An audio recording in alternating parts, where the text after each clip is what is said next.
Basketball fans, it's that time of year again. The NBA is back. From opening tip-off to buzzer beaters, BetOnline has you covered with best odds, biggest promotions, and live in-game betting on all your favorite teams. This season, every game matters. BetOnline has every stat, matchup breakdown, and live odds to bet on during the games. And it's not just the NBA. BetOnline has odds on everything from football, MLB playoffs, NHL, to political props. Head to the website today to get in on the action with America's top and most trusted site for online wagering. BetOnline, the game starts here. Welcome to Bleav in the Arizona Cardinals, part of the Bleav Network, joined by former tight end and Super Bowl 33 participant Ed Smith. My name is Javon Adams. Be sure to subscribe, comment, rate, and follow this podcast and tell all of your Arizona Cardinals fans and friends to do the same. You can also watch us on Bleav TV around the country, in airports, and on YouTube. Read the top Bleav stories at si.com and follow us across all our Bleav socials. Bleav in the Arizona Cardinals. What is good, my brother Ed?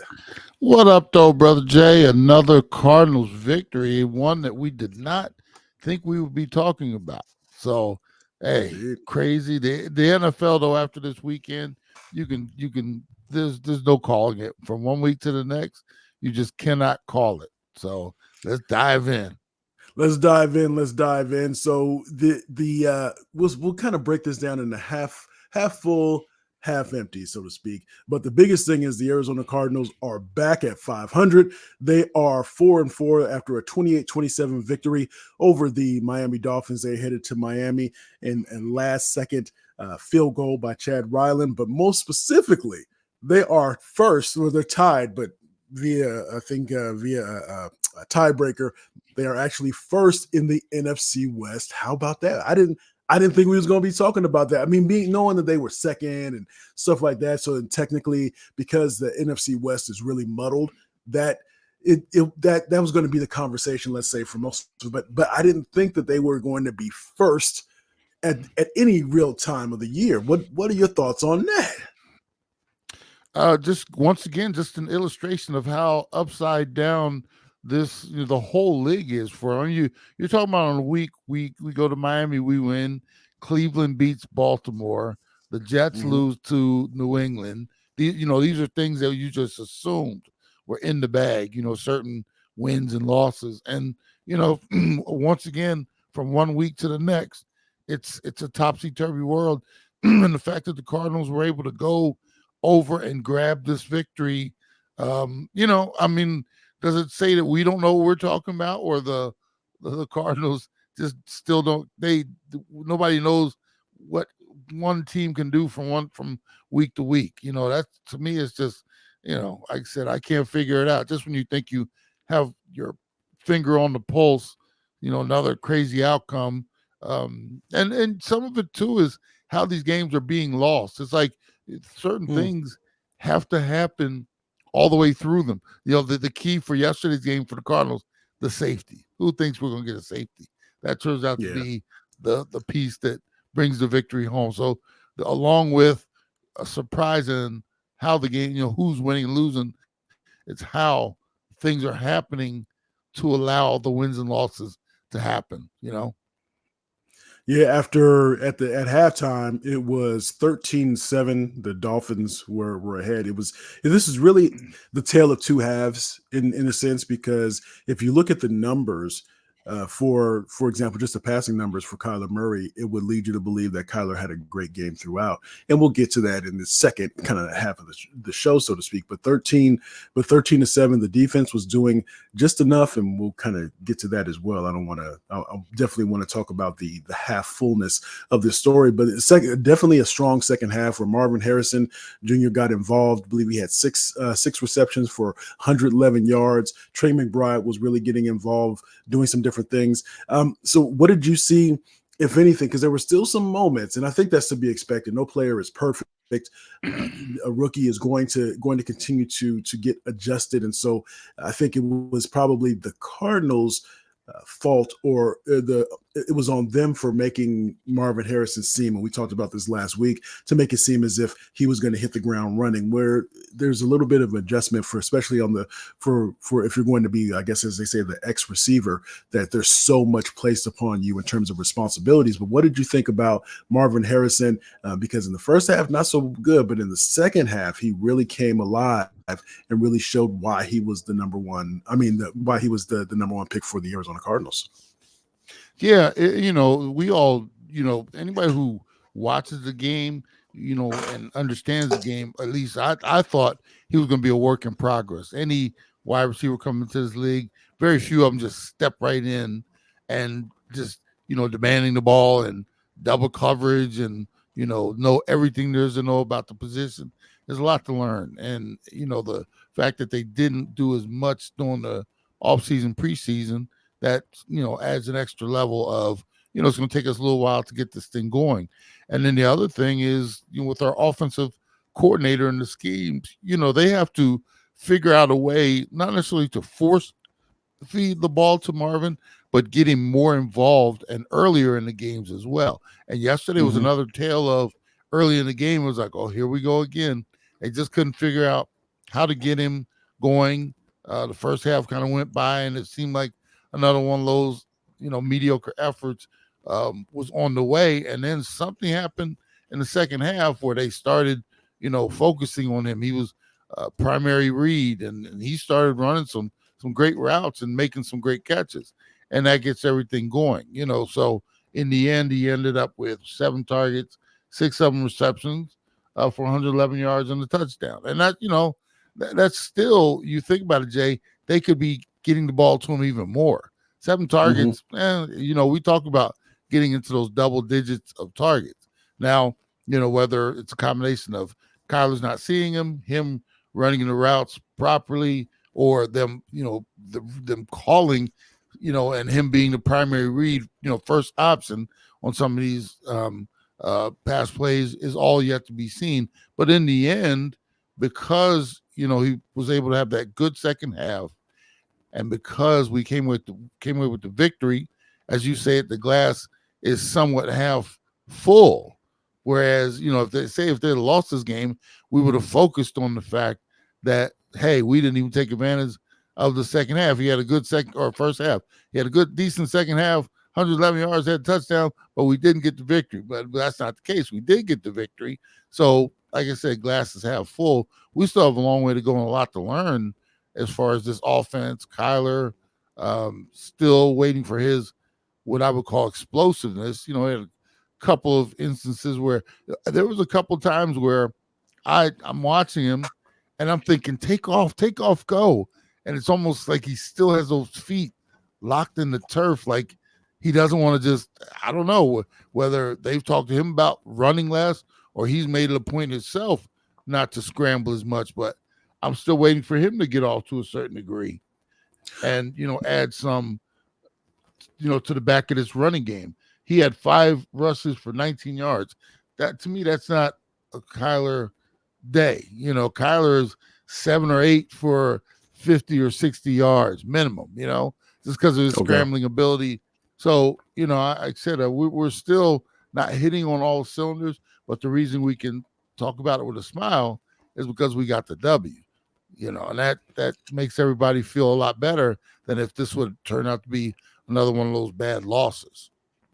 So along those lines, could it be said, something that's be said, because I want to get to Trey McBride and mention him, but before I get to that, there were no sacks allowed by the offensive line. The kind of the glass half empty is that the running game was non-existent, but the glass half full is that there were no sacks allowed by the offensive line. That Kyler really didn't, he was able to stay upright. So could that be attributed to his legs? And of course, when we talk about the offensive line, oftentimes if we're talking about them, it's in a negative light, but they did their job to keep their quarterback clean.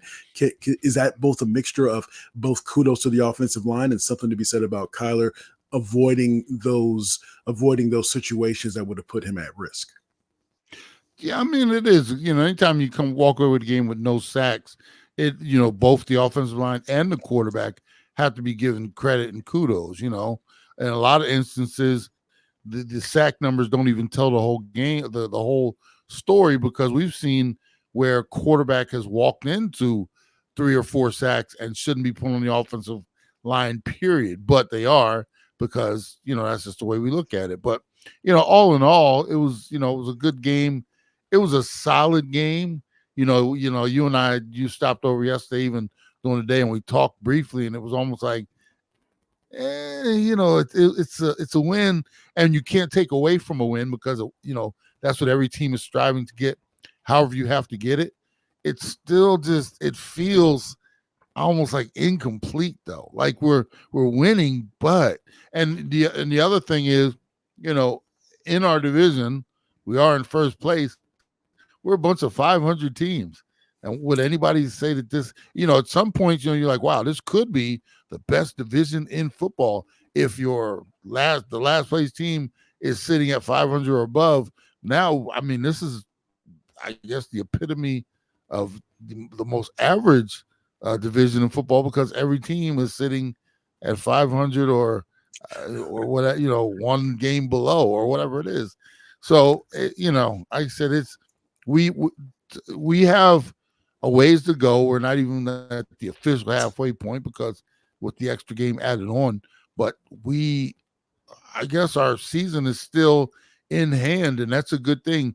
When you're 8 games into the season, we still, I guess, hold our own destiny in our hands, because if we can continue to get a couple games like this, however it has to be done, get those W's, we'll be in the mix all the way to the end. The problem for me is what are your expectations?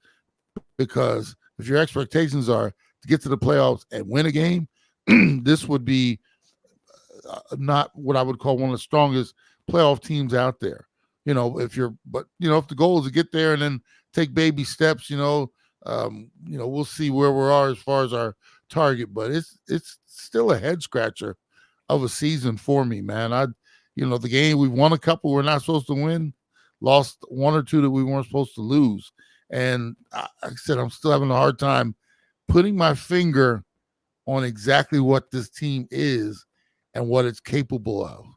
And part of that is because of the inconsistency. They showed us once again, first half, second half. We didn't string 2 good halves together. We played poorly in the first, figured it out in the second. I guess you'd rather have that happen and walk away with a W than play great in both halves, but not be able to figure it out how to get the win. So, most important thing is get the win. We did that. It's just, once again, I'm still trying to sit there and figure out how we did that. So, Bleav in the Arizona Cardinals, presented by Bet Online. Trey McBride had over 124 yards receiving, 11 receptions.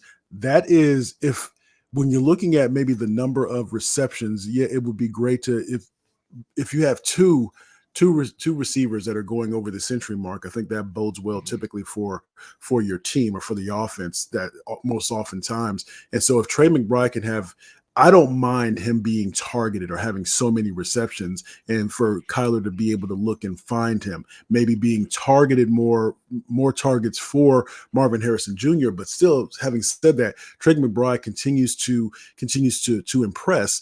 And he's an example of somebody we mentioned when he was drafted. You and I weren't all that happy that he was drafted, because we felt there were other needs. But it took him a season and a half to really get his legs up underneath him. And he is something. He's a player that Marvin Harrison Jr. can be able to look and say, if he can do it, I can do it, and my ceiling is higher than his. Well, I think you have to look. For me, I'm looking at how you use these pieces. Trey McBride right now is dominant over the middle of the ball. And that's what your tight ends are for. You want to get a good or great tight end to man the middle of the field, be able to beat the linebackers, from line of scrimmage on, through the middle of the field. And Marvin Harrison's an entirely different piece. He's you want to use him to take the cap off of the top of the defense, meaning he's your big play guy. You don't want, Trey McBride isn't a dude you're going to throw the ball 30 yards up the field to, but you can have a whole bunch of 9 and 10 yard receptions that turn into 15 and 20 with him. Yeah. That's what your tight end's for. You want to Yeah. take Marvin, and he's got to be the dude that's getting over, over the top of this defenses, over top of these defenses, and that's where you get your big plays from. And we still have yet to see it consistently, but like I said, with more work and fine tuning this offense, that's ideally what you want. You want and then you get your great backs out of the backfield, catching swing passes and stuff like that. So there's levels to each, you know, different responsibilities for your wide receivers that you will have for your tight ends, that you have for your running backs. Right now, Trey is mastering his trade, and I'm proud of him, especially on, I don't know if you knew this, yesterday was tight ends day. Yeah, National Tight Ends Goodness Day. gracious. Goodness gracious. So the It was fact that a shoved lot of these down our tight ends, throats. it was, and I think there was 177 receptions by tight ends yesterday. I just thought that was Yeah. unbelievable. I mean, that was unbelievable. Just it was almost like a focus was made, and Trey was part of the celebration that is tight ends yesterday, and it was good Yes, to see indeed. him get off. But he's a valuable piece, like you said. You and I, when they made the pick, all those years ago, we were just like, oh my God, the last thing we need is a tight end. But he's turned out to be a great pick, and he's really flourishing. And we hope to continue to see him take strides forward. And then you get these other pieces around him. And, our quarterback will, he develops, like with it seems like he's developed a pretty good relationship with Trey, knowing Yeah. where he is and when he needs to get the ball to him as a security blanket. And Trey has a great catch radius. He's going up and catching balls in traffic, and he's also getting that yak. He has a good catch, a run after catch. So he's doing a lot of things well. Great to see that. Now we just had to get some of the other pieces up to the same speed as him, meaning, Marvin Harrison Jr. We can, continue to develop him. You never know where this offense might go. Bleav in the Arizona Cardinals, presented by Bet Online. It's important if you're going to be in these close games that you have confidence in your kicker. Chad Ryland, 57 yards was his long yesterday, came through with the game-winning field goal. That has to be, because you've been in those locker rooms, that has to. What is it like when you have a kicker on your squad where you feel that if we get within their range, that more often than not they're going to come through for us, especially in those tight game situations?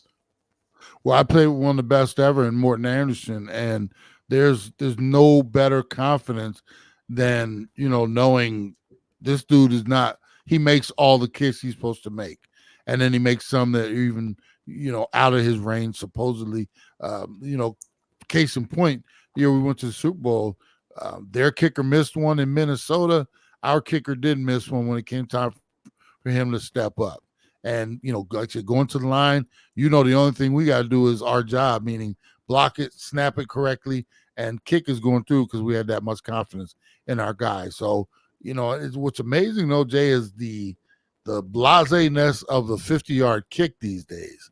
It has become so ho-hum to kick between 50 to 55, 59. And that's nothing to shake a stick at. I don't care how commonplace it becomes. That's still a long way to kick a ball. Well, what's crazy about it, it was just a year or two ago when it was still like, oh, they're lining up for a 52-yarder. Like, and, we would say it with like angst in our voice, like, are they sure they want to go for this?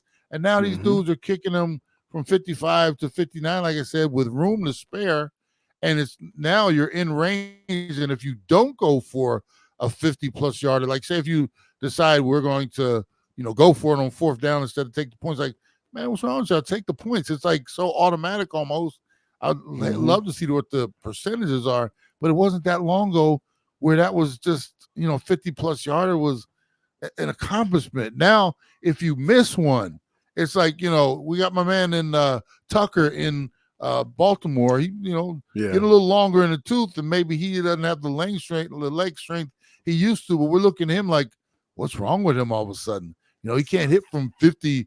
His range is like within, 50 yards now. And that didn't used to be the way it was. But to answer your question, yeah, when you can go to the line to kick in a field goal and have it even of those distances and have a confidence that, it gives the the offensive coordinator freedom to maybe be a Mm. little more aggressive from time to time, because if we don't, get that extra 5 yards, we still feel good with our guy putting one up from 50, 55. So, it's a crazy day we're in and I would like to know what these kickers are drinking or juicing or whatever. Not juicing. I'm saying maybe, Right. it's real juice like products. I don't know. But somehow, some way, it's become the norm for these guys to put them up from long distance without even batting an eye. Bleav in the Arizona Cardinals, presented by Bet Online. So let's get to the other side of the coin there. Third down efficiency. When you're a defense, we've talked about this. It seems like the Cardinals are going to be a little bit more bend don't break when it comes to the defensive side of the ball. But it has to be somewhat disconcerting because they're going up this coming up week. They're going to be going up against the Bears, and so the Bears, their wide receiver core, etc. But what was it, 11 for 15 in terms of the Cardinals defense for third down efficiency. They weren't able to get off the field enough when they had those third and long situations, etc. They, the Dolphins were converting. Is that a concern for you, or is this something that we just have to live with, that especially at this point in the season when we're 8 weeks in, that this is how they're going to play, and we're hoping that they come up with a key play, safety, some of those things that happen just over the course of playing hard in the game, even if the third down efficiency isn't where you want it to be. Well, moving forward, it's obviously a problem because it's something we have to get better at, getting off the field on third downs. For this particular game, it's behind us because even though we gave up that incredible amount of third down efficiency, we actually still won the game. How? I have no idea, because when you're allowing the other team's offense to stay on the field time and time again and somehow not give up the required points to have you lose that game, obviously we did something right, or we slept right, or somebody had the right voodoo doll or whatever it was, because you think about it, we weren't supposed to win that game. We're not getting off the field, we're not running the ball, we're not doing a lot of things correctly, but we still managed to win the game. Like I said, that's something definitely, though, when you look at the statistics and you look at the lack of efficiency on our part in terms of getting off the field, that's something that the defensive coordinator and defensive team will definitely address, because that's a major stepping stone to this is the next week's C-suite. This is why we lost the game. You're not supposed to allow the other team to continue to extend drives. The thing we did, though, we kept their big weapons kind of muted for the most part. With your boy Tyreek, had 6 catches for 72 yards. I mean, when he's out on the field, 72 yards is one play for him sometimes. We managed to bottle him up, keep him, from getting into the end zone, and we stopped him from the big play. And with their weapons, and a little bit, it might have been rust, with Tua being back in the game. I'll ask you this too. There was a couple times when Tua took off, bro, and I know we're the hunters out there trying to get him, but he scrambled a couple times, and I'm screaming at my television, get down. I just, I don't want to see anything bad happen to anybody out there in the field. And the fact that we were his first game back, there was a couple times even I was just uneasy, just hoping he would do the right thing and slide. And I actually think there were a couple times when he went into the slide and dudes in our defense were like, whew, I'm good, because nobody wants to be that dude to hurt that dude. And he almost put himself in a couple spots, because we know sometimes quarterbacks do the late slide and guys will take a shot anyway. And those, you never know when that next one's coming. So as he was out there running around a couple times, like I said, even I was screaming at my TV, get down. But it was, like I said, it was good to see the defense, as you mentioned all the time. They bent, did not break, kept just enough points off the scoreboard for us to get a dub. So we got to clean up a lot of things, but it's better to talk about these things you have to do for the next game with a W in your pocket than it is, saying this is why we lost the game. So Kyler Murray ends up having what I Bleav is 306 passing yards, had a 300 plus yard passing game, which is a great thing. Again, tale of two halves, but which is a great thing. But conversely, one of the things that is concerning was the run game. 53 yards on the ground for James Conner. I Bleav it was 82 yards collectively on the ground. It getting that, addressing that to whatever extent that they can, maybe not being predictable out of certain formations, but most specifically to be able to open up the opportunities for Kyler. Because if the opponent knows that you're not gaining any yards on the ground, they, even if you decide to try to continue to run it, they're not going to respect it, and they're going to drop back because they assume that you're going to be passing. And so that seems as if that's something for Petsing to address in some way, shape, or form, to be able to manufacture some yards on the ground to keep the defense honest. Well, running the ball is an attitude too, Jay. I mean, when you think about running in the NFL, it takes a little bit of nastiness, and I think we have it from the running back position, meaning we got a nasty runner downhill. He wants to get physical. I think what we need is a little more physicality from the offensive line itself. They're the ones that are supposedly up there creating the holes to get Connor off. And what I'm seeing is not a whole lot of explosion from that particular portion of the game. And, you got the complementary piece, and sometimes we don't use them properly with this read option and stuff like that. But I've noticed they're trying a little more, get Kyler under center, which I think suits Connor better. But it once again, we come to the point where we tried a couple times, it doesn't quite look right. Then we just either abandon it or go back to it so lightly that by the end of the game, we end up with these, 20 rushes for 53 yards. You ran it enough times, but you still just weren't getting it done at the line of scrimmage, meaning, creating some, yardage just for, Connor should be downhill. There should be some plays where he's not touched till he's getting to the second level. We've got a lot of times when he's touching the ball and you got guys touching him in the backfield, and then, Right. stopping him from even getting started. And he does it. Sometimes he does a good job just getting back to the line of scrimmage. But you got to run with more intent, man. You got to run with more violence, with more like aggressiveness. And I just feel sometimes we do it just to do it, but it's our heart's not quite in it. And that's just not how you run the ball in the NFL. You got to want, like when you watch and they had a problem with what they were doing yesterday too, but it was up against it.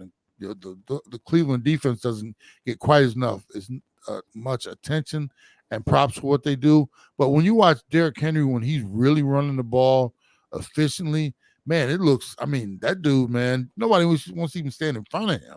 He'll run his own lineman over if you're not, getting your behind out of his way. I saw he tried to throw a stiff arm yesterday that missed, and I was just like, ooh, if that would have connected, they might have to come out and get that dude off the ground, but he runs with like just aggression, and that typically bleeds into his offensive line as well. They start seeing him run like that, they start blocking like that. We just haven't gotten that second piece yet. We run and Connor's out there grinding, but it doesn't look like we're grinding for him, So it's a combination of different things. A lot of different things have to work for things to work. I know that sounds like a silly statement, but yeah, everybody's got to be doing their part to make this thing do what it do. And sometimes we're just out there, and I'm not saying going through the motions, but definitely not matching the intensity of our running back and creating lanes and picking up real estate for him. So we have these games where it looks like the running game is just non-existent, because sometimes it is. So it seems that if we could say that the identity, if we use that I word, so we talk about consistency. So two consecutive wins in a row. First time since 2021. So we'll take what we can get. So two wins in a row. The purpose, I think that's still a work in progress on the defensive side of the ball when it comes to identity.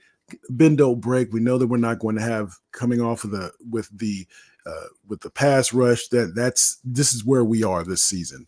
It seems to be now.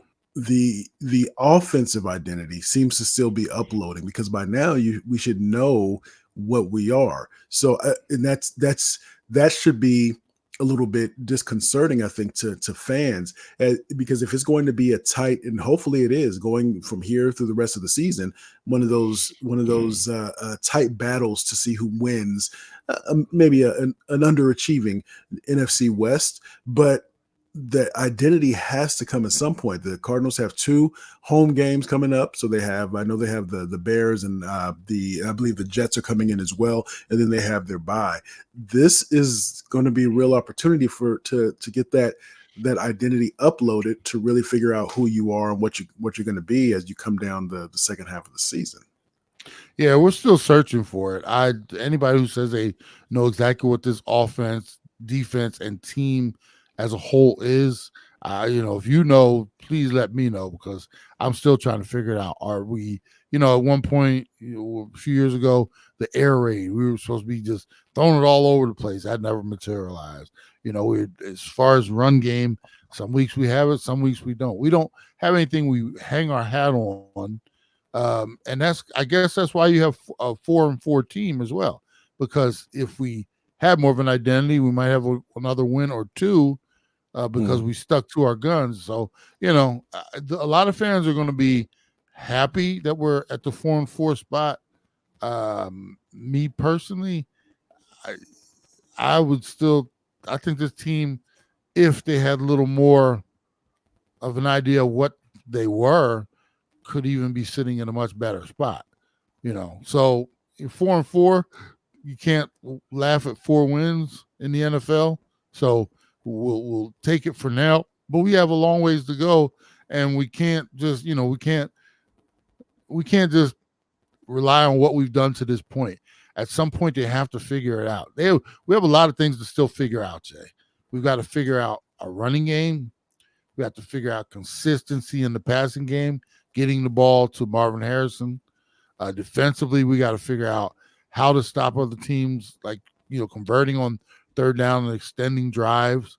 And I will say the other thing, we have to figure out a way to get more taken. We haven't taken the ball away from, and I'm not sure what our turnover ratio is. We might be +1 or something like that, or I Bleav coming into the game, I think we were +1, but okay.